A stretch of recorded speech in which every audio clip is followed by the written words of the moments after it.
we need to bear in mind when we hear the more radical and uncompromising elements of Jesus' teachings.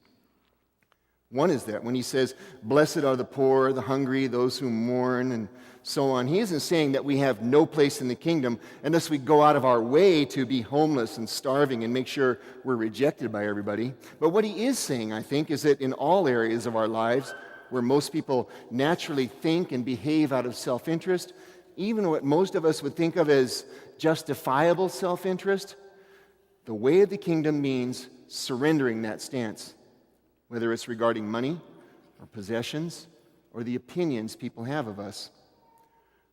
Rising to the spiritual dignity that we're capable of, taking on the likeness of God that we're meant to have, is easier and can only be done, in fact, if we're free from material and worldly attachments as far as we possibly can be. The other thing to consider is that in this gospel, Jesus is not speaking of the minimum conditions for membership in the kingdom. He's setting forth a benchmark of perfect holiness. He's appealing to us to aim for the highest standard in our faith and not be content with spiritual mediocrity. We need to remember that our life is a journey, and for most of us, progress is slow and gradual. Not even the saints became completely holy or morally perfect overnight, and Jesus doesn't demand that we do. If we did, we'd end up thinking the Christian way of life is too difficult, or we'd just give it up, or worse yet, not even try. Each of us can only respond to God's invitation as best as we can in our own circumstances, with all our limitations and weaknesses, with all the problems and obstacles that get in our way and cause us to feel discouraged.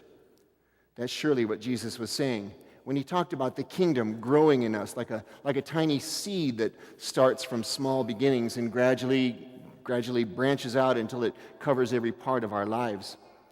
It's a lifelong process. And knowing that, we should go easy on ourselves.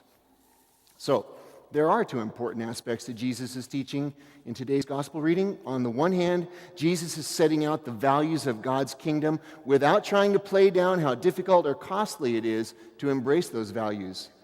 But in addition to being costly and difficult, the kingdom is something that takes root in us slowly and gradually. We've heard it said that Christ never asks his followers to take on more than they're capable of or more than circumstances permit them to at any given time.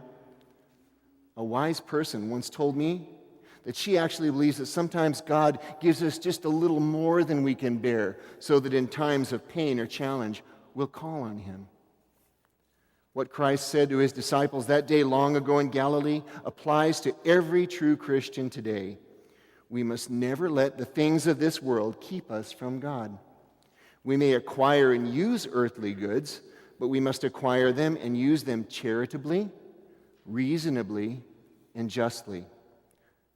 While only a relatively small number of Christians are called on to take a vow of poverty, all Christians are forbidden to take on a vow of wealth, to worship the acquisition of riches as their main purpose in life. No follower of Christ is forbidden to enjoy the legitimate joys of life, but every Christian must be prepared to accept life's pains and sorrows as well. We are pilgrims and strangers on this earth, making our way to heaven.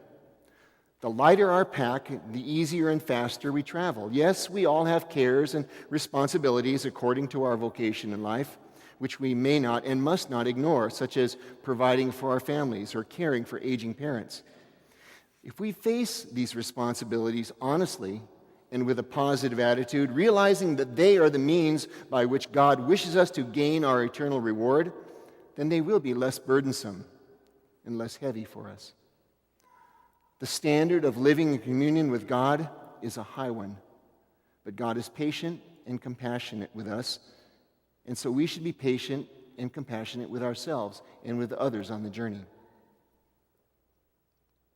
If we can read Luke's Beatitudes, including the 4 woes, with comfort and contentment as mere poetry, then we are in bad spiritual shape.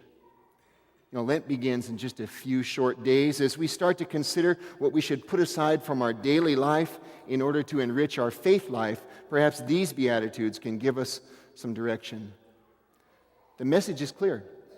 If we worship the comforts the world for their own sake, we are not saints. But remember the greater promise. If we strive to do everything for the sake of the Son of Man, even to the point of suffering worldly pains, we are already saints. And that is reason for leaping and rejoicing.